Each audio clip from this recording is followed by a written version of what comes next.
എണ്ണ ഉണ്ടായിരുന്നു, 10 പേരുടെ കയ്യിൽ വിളക്കുണ്ടായിരുന്നു.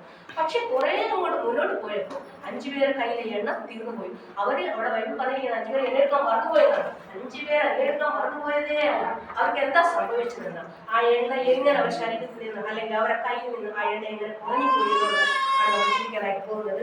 5 പേരുടെ എണ്ണ കുറയുവാൻ കാരണം അവർ തന്നെ ആയിരുന്നു. ഈ എണ്ണ എവിടെ നിന്നാണ് നമുക്ക് കിട്ടിയത്?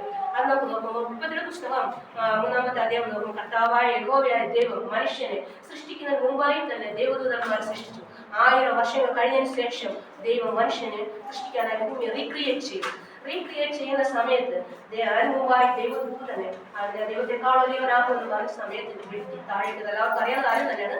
വെട്ടി താഴെയിട്ടു. അതിനുശേഷം ദൈവം ഭൂമി റീക്രിയേഷൻ ചെയ്യുന്ന സമയത്ത് ആകാശവും ഭൂമിയും ഭൂമണ്ഡലങ്ങളും വൃക്ഷലതാദികളും കാട്ടിലെ മൃഗങ്ങളും കടലിലെ മത്സ്യങ്ങളും എന്നിവേണ്ട സകലതിനെയും ദൈവം ഉണ്ടാക്കിയ ശേഷം ദൈവം പറഞ്ഞു ഇതെല്ലാം നല്ലതെന്ന് കണ്ട് ദൈവത്തെ സന്തോഷപ്പെടും. ദൈവം ചെയ്യുന്ന പറയുമ്പോൾ അടുത്ത് മനുഷ്യനെ സൃഷ്ടിച്ചു. മനുഷ്യനെ സൃഷ്ടിച്ചതിന് ശേഷം മനുഷ്യന് അതിനെല്ലാം പേരാണ്. മനുഷ്യനെ ചെയ്തു, അതെല്ലാത്തിനും പേര് വിളിച്ചു. മനുഷ്യന് എന്ത് പേര് വിളിച്ചോ അതൊക്കെ അതിന് പേരായി തീർന്നു.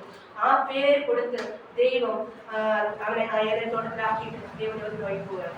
ദൈവം ഒരു കാര്യം അവരോട് പറഞ്ഞു, സിമ്പിളായിട്ട് എനിക്ക് ഏതെങ്കിലും തോട്ടത്തിൽ എല്ലാ വൃക്ഷങ്ങളുടെ ഫലവും തിന്നാം, പക്ഷേ നടുക്ക് നിൽക്കുന്ന വൃക്ഷത്തിന്റെ ഫലം മാത്രം നിങ്ങൾ തിന്നരുതെന്ന് 30 പുസ്തകത്തിന്റെ 3-ാം അധ്യായത്തിൽ